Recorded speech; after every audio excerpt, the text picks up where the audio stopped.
1. 비 오는 골목, 멈춰선 아이. 비가 잔잔히 내리던 늦은 오후였죠. 도시는 늘 그렇듯 바쁘게 흘러가고 있었지만 골목 안쪽은 유난히 조용했어요.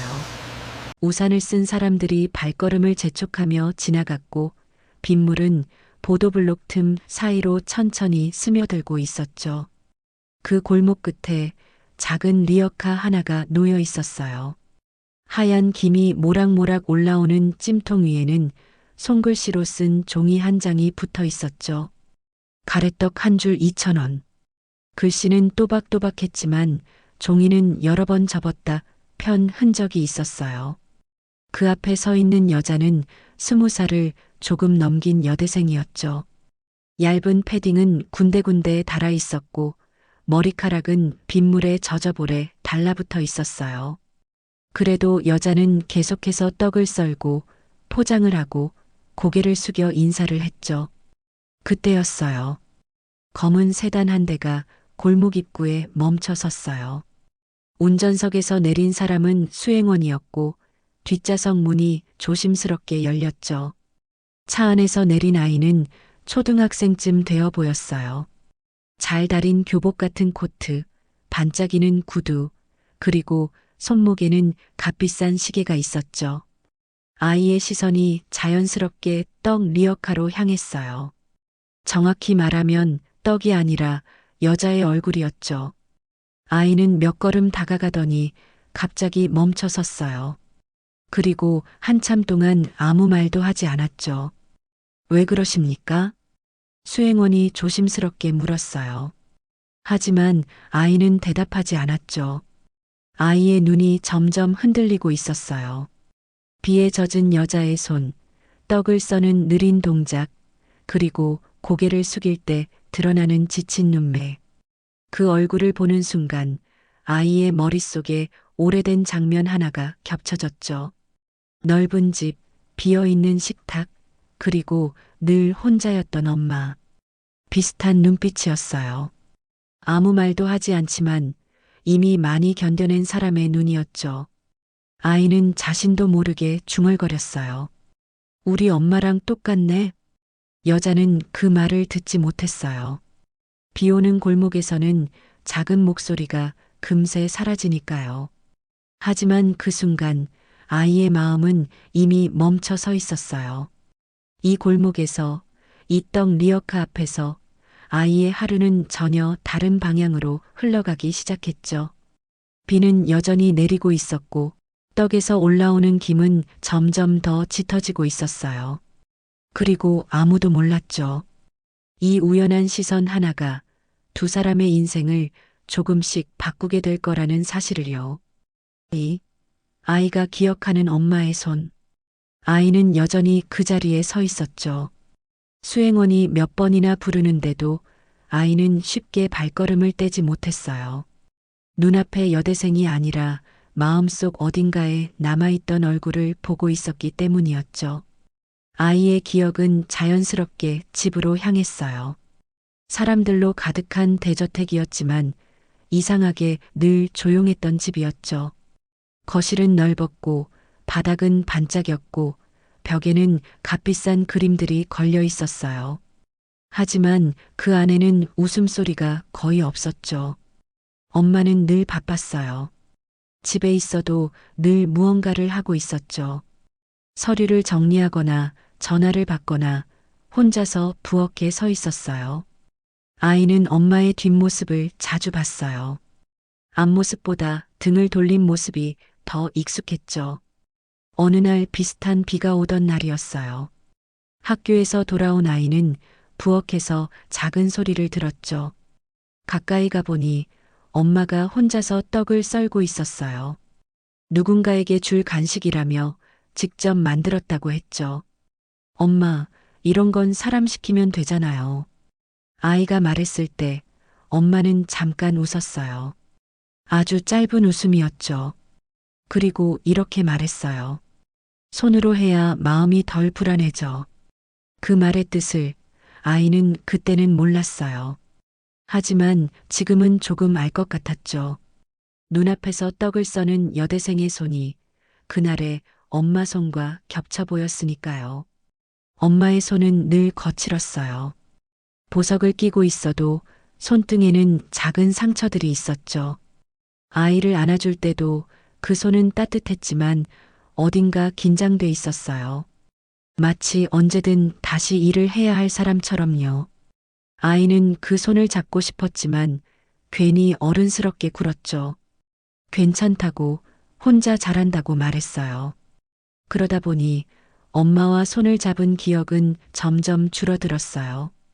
비 오는 골목에서 아이는 문득 깨달았죠. 자신은 엄마를 한 번도 제대로 바라본 적이 없었다는 걸요. 늘 바쁘다는 이유로, 늘 강하다는 이유로 엄마를 그냥 지나쳐버렸다는 걸요. 그래서였어요. 여대생의 손을 보는 순간 마음이 덜컥 내려앉았던 이유는요. 그 손이 너무 익숙했거든요. 아무 말 없이 버텨온 사람의 손이었어요. 아이는 작게 숨을 내쉬었죠. 그리고 처음으로 떡이 아니라 사람을 사야겠다고 생각했어요. 그 생각이 이 모든 일의 시작이 될 줄은 아직 몰랐지만요. 3. 처음 건네는 말. 아이는 잠시 고개를 숙였어요. 무언가를 결정하기 전 항상 그렇게 했거든요. 어른들이 회의할 때 보던 모습과 비슷했죠. 그리고 천천히 리어카 쪽으로 다가갔어요. 여대생은 여전히 떡을 썰고 있었어요. 비 오는 날이라 손님은 많지 않았죠. 그래도 그녀는 리어카 앞을 떠나지 않았어요. 찜통에서 올라오는 김을 다시 정리하고 비닐봉지를 가지런히 놓았죠. 그때 아이의 그림자가 리어카 위에 드리워졌어요. 여대생은 고개를 들었어요. 그리고 잠깐 멈칫했죠. 아이의 차림이 너무 말끔했거든요. 떡 얼마예요? 아이의 목소리는 생각보다 낮았어요. 또박또박했지만 어딘가 조심스러웠죠. 여대생은 반사적으로 대답했어요. 한 줄에 2,000원이에요. 말을 마친 뒤 여대생은 다시 떡을 보았어요. 손님에게 기대하지 않는 사람의 태도였죠. 아이는 그 모습이 더 낯설었어요. 보통 어른들은 아이에게 먼저 말을 걸었거든요. 그럼 2줄 주세요. 아이는 지갑을 꺼냈어요. 지갑 안에는 지폐가 가지런히 정리돼 있었죠. 여대생은 그걸 보고도 표정을 바꾸지 않았어요. 그저 필요한 만큼의 떡을 꺼내 포장했죠. 포장을 하던 중 여대생의 손이 잠깐 떨렸어요. 아이는 그걸 놓치지 않았죠. 춥거나 오래 서 있어서일 수도 있었어요. 아니면 그냥 많이 피곤했을 수도 있었죠. 학생이에요? 아이가 물었어요. 그 말에 여대생은 잠깐 망설이다가 고개를 끄덕였죠. 네, 대학생이에요. 대답은 짧았어요. 설명하지 않아도 된다는 듯한 말투였죠. 아이는 다시 묻지 않았어요. 괜히 더 파고들면 안 될 것 같았거든요. 잠시 침묵이 흘렀어요. 빗소리만 또각또각 리어카를 두드렸죠. 아이는 봉투를 받으면서 조심스럽게 말했어요. 비 오는데 힘들지 않아요? 여대생은 잠깐 웃었어요. 정확히 말하면 웃는 척을 했죠. 괜찮아요. 금방 그칠 거예요. 그 말은 비에게 하는 말 같기도 했고 자기 자신에게 하는 말 같기도 했어요. 아이는 그 말을 듣고 확신했죠. 이 사람은 엄마와 정말 닮았다고요. 아이는 봉투를 들고도 바로 돌아서지 않았어요. 무언가 더 해야 할 것 같았죠. 하지만 아직은 어떤 말이 맞는지 몰랐어요. 그래서 아이는 다시 한번 비를 올려다봤어요. 그리고 마음속으로 다짐했죠. 이 만남을 그냥 지나치지 않겠다고요. 4. 아이의 제안. 아이는 한 걸음 물러섰다가 다시 다가왔죠. 돌아서야 하는데 이상하게 발이 떨어지지 않았어요. 수행원은 멀리서 조용히 지켜보고 있었죠. 이 아이가 무언가를 생각하고 있다는 걸 알고 있었어요. 비는 조금 더 굵어졌어요. 리어카 위로 떨어지는 빗방울이 점점 많아졌죠. 여대생은 비닐 천막을 조금 더 당겨 고정했어요. 젖은 손으로 매듭을 묶느라 힘이 들어가 있었죠. 아이는 그 모습을 한참 바라보다가 입을 열었어요. 오늘 몇 줄이나 팔아야 집에 가요? 뜻밖의 질문이었죠. 여대생은 잠시 아이를 바라봤어요. 장난을 치는 얼굴은 아니었죠. 진지했어요. 글쎄요, 다 팔리면 가죠. 애매한 대답이었어요. 숫자를 말하지 않는 건 기대하지 않는 사람의 방식이었죠. 아이는 다시 물었어요. 남은 거 다 사면 오늘은 들어가도 돼요? 그 말에 여대생의 눈이 커졌어요.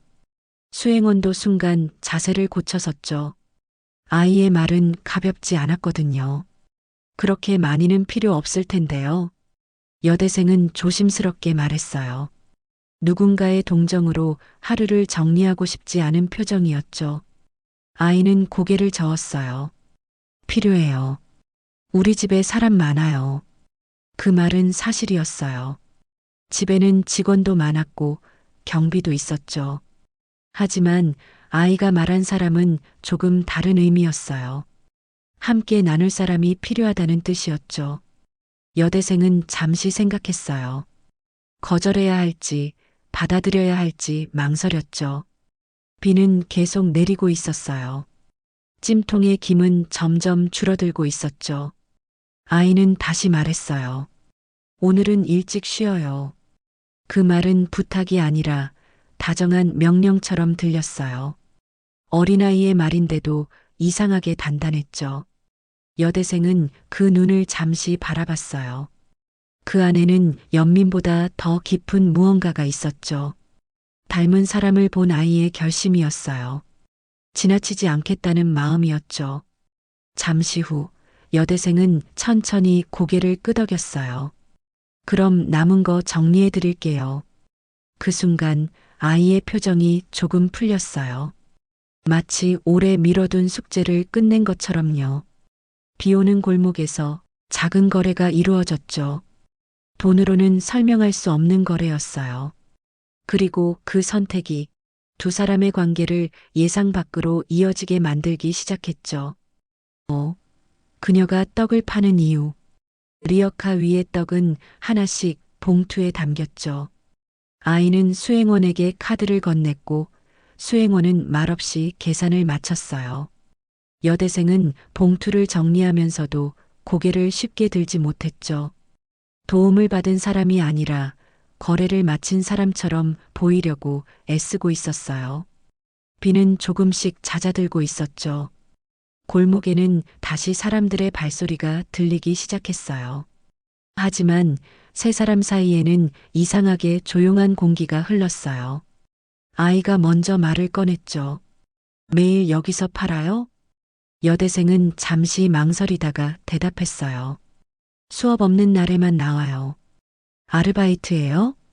아이는 단순히 묻는 것처럼 보였지만 눈은 진지했죠.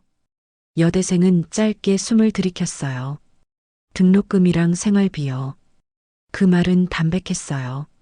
불쌍해 보이게 말하지도 않았고 억울해하지도 않았죠. 그저 필요한 만큼만 설명했어요. 아이는 고개를 끄덕였죠. 그 모습이 어른스러워 보였어요. 부모님은요? 조심스러운 질문이었어요. 여대생의 손이 잠깐 멈췄죠. 그리고 다시 움직였어요. 아빠는 안 계세요. 엄마는 아프세요. 짧았어요. 더 묻지 말라는 신호 같았죠. 하지만 그 안에는 많은 시간이 담겨 있었어요. 병원 복도, 진료비 고지서, 미뤄둔 카드값, 아르바이트 공고를 뒤지던 밤, 그리고 울지 않으려고 이를 깨물던 순간들이요. 아이는 아무 말도 하지 않았어요. 그 대신 여대생의 손을 다시 바라봤죠. 거칠었지만 단정했고 피곤했지만 흐트러지지 않았어요. 엄마의 손과 닮았다는 생각이 다시 들었죠. 겉으로는 멀쩡하지만 안에서는 무언가를 계속 감당하고 있는 사람의 손이었어요. 힘들겠어요. 아이가 말했죠. 그 말에는 동정이 없었어요. 그저 사실을 인정하는 목소리였죠. 여대생은 이번에는 웃는 척을 하지 않았어요. 조용히 대답했죠.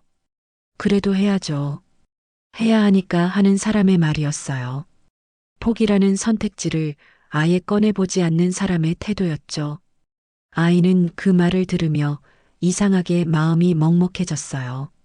자신은 선택할 수 있는 게 너무 많았거든요. 하지만 눈앞의 사람은 선택 대신 책임을 붙들고 있었죠. 그 순간 아이는 느꼈어요. 이 만남이 단순히 떡을 산 일이 아니라는 걸요. 자신이 무엇을 해야 하는지 아직은 모르지만 그냥 지나가면 안 된다는 건 분명했어요. 비는 거의 멈췄죠. 골목 위로 옅은 빛이 내려오고 있었어요. 그리고 아이의 마음속에서도 아주 작은 결심 하나가 또렷해지고 있었죠. 6.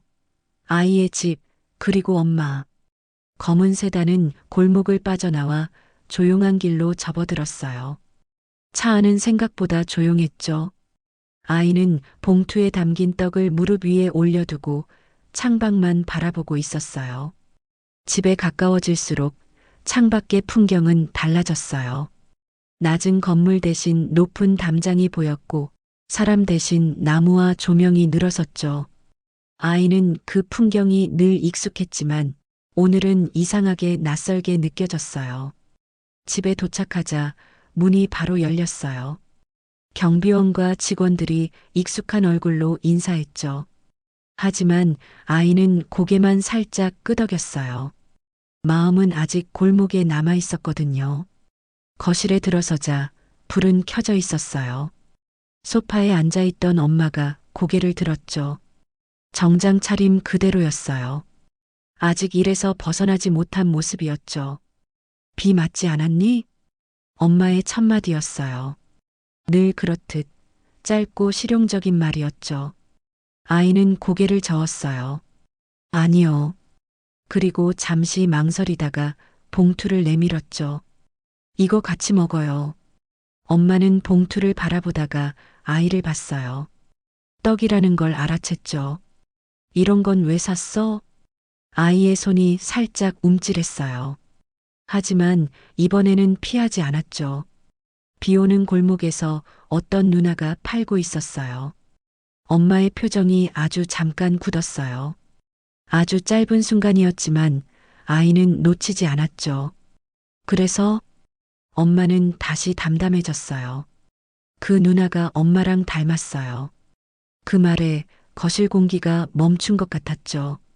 엄마는 아무 말도 하지 않았어요. 떡 봉투를 천천히 받아들었을 뿐이었죠. 손이요.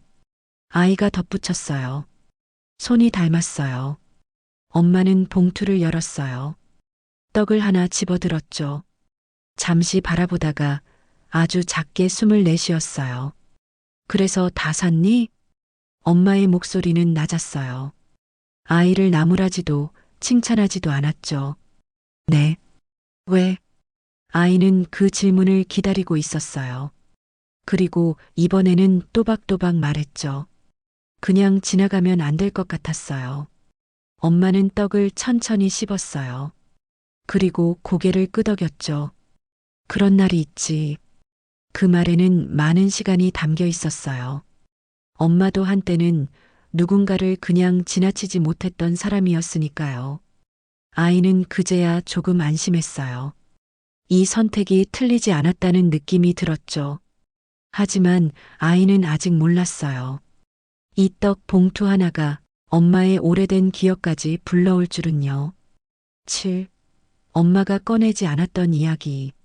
엄마는 떡을 다 먹고도 한동안 말이 없었어요. 거실에는 조용한 시계 소리만 흘렀죠. 아이는 괜히 소파에 등을 붙이고 앉아 있었어요. 뭔가 더 물어야 할 것 같았지만 지금은 기다려야 할 순간이라는 걸 느꼈죠. 엄마가 먼저 입을 열었어요. 나도 예전에 떡 팔았었어. 아이는 고개를 들었죠. 처음 듣는 이야기였어요. 대학 다닐 때였어요? 엄마는 고개를 저었어요. 너 태어나기 전이야. 엄마의 목소리는 낮았지만 흔들리지 않았어요. 마치 오래전부터 정리해둔 문장을 꺼내는 것처럼요. 아빠 회사 망하고 집도 정리하고 그때는 하루 벌어 하루 살았지. 엄마는 창밖을 봤어요. 빛나는 정원 대신 기억 속의 다른 풍경을 보고 있었죠. 비 오는 날이면 장사가 더 안 됐어. 그래도 쉬면 안 되니까 나왔지. 아이는 골목의 여대생을 떠올렸어요. 비를 맞으며 천막을 고정하던 그 모습이요. 그때 내가 늘 생각했어. 누군가 한 번만 그냥 지나치지 않았으면 좋겠다고. 엄마는 웃지 않았어요. 하지만 원망도 없었죠. 그저 사실을 말하고 있었어요. 아이는 그 말을 듣는 순간 자신이 왜 그 골목에서 멈춰 섰는지 알 것 같았어요. 엄마의 시간을 몸이 먼저 기억한 거였죠. 그래서 잘했어. 엄마가 말했어요. 아이는 놀라서 엄마를 봤죠. 지나치지 않은 거. 그 말은 칭찬이라기보다 같은 사람에게 건네는 인정이었어요. 엄마는 잠시 생각하다가 다시 말했죠. 내일 그 누나 다시 만나. 네. 주소라도 받아와. 떡이 아니라 사람을 보러. 아이는 가슴이 조금 두근거렸어요. 자신의 선택이 어른의 결정으로 이어지고 있었죠. 도와주는 게 아니라 기회 하나 건네는 거야. 엄마의 말은 단단했어요. 동정이 아니라 연결이었죠. 아이는 고개를 끄덕였어요. 알겠어요. 그날 밤 아이는 처음으로 꿈을 꿨죠. 비 오는 골목이 아니라 햇볕 드는 길을 누군가와 함께 걷는 꿈이었어요. 그리고 이제 이야기는 마지막 장면을 향해 가고 있었죠. 8. 다시 만난 골목, 그리고 시작. 다음 날 오후였어요. 비는 오지 않았지만 골목은 여전히 조용했죠. 햇빛이 벽 사이로 길게 내려와 바닥에 닿고 있었어요. 어제와 같은 자리, 같은 리어카가 놓여 있었죠. 여대생은 어제보다 조금 일찍 나와 있었어요. 찜통을 올리고 떡을 정리하고 천천히 숨을 고르고 있었죠. 아무 일도 없었다는 듯 평소와 같은 하루를 시작하려고 했어요. 그때 익숙한 검은 세단이 골목 입구에 멈춰 섰어요. 여대생은 잠깐 고개를 들었다가 다시 떡을 봤죠. 자신과는 상관없는 세계라고 생각했거든요. 하지만 아이가 차에서 내렸어요. 어제와 같은 아이였죠. 오늘은 봉투가 아니라 작은 종이 하나를 손에 쥐고 있었어요. 안녕하세요. 아이는 먼저 인사했어요. 어제보다 목소리가 조금 더 또렷했죠. 여대생은 잠깐 놀랐다가 고개를 끄덕였어요. 어제 그 학생이네요. 네. 아이는 종이를 내밀었어요. 우리 엄마가 한번 만나보고 싶대요. 여대생은 그 말을 바로 이해하지 못했어요. 엄마라는 단어에 잠시 멈췄죠. 도와주겠다는 건 아니에요. 아이가 서둘러 덧붙였어요. 얘기만 하자고 했어요. 여대생은 아이를 바라봤어요. 어린데도 이상하게 어른 같은 눈이었죠. 그리고 천천히 숨을 내쉬었어요. 제가 도움이 될까요? 그 질문은 자신에게 하는 말 같았어요. 아이는 고개를 저었죠. 아니요. 누나가 도움이 될 거예요. 그 말에 여대생은 아무 말도 하지 못했어요. 처음으로 자신이 누군가에게 기회가 될 수 있다는 생각이 들었거든요. 잠시 후 여대생은 리어카를 정리했어요. 오늘은 떡을 조금만 남겨두고요. 골목을 나서며 여대생은 뒤를 한번 돌아봤죠. 어제까지의 자리가 그대로 있었어요. 하지만 마음은 이미 다른 곳을 향하고 있었죠. 아이는 걸음을 맞춰 천천히 걸었어요. 앞서지도 재촉하지도 않았죠. 비 오는 날 멈춰 섰던 한 아이와 그날도 쉬지 못했던 한 여대생. 그 만남은 기적이 아니었어요. 그저 서로를 그냥 지나치지 않았던 선택이었죠. 그리고 인생은 가끔 그런 선택 하나로 조용히 방향을 바꾸기 시작했어요.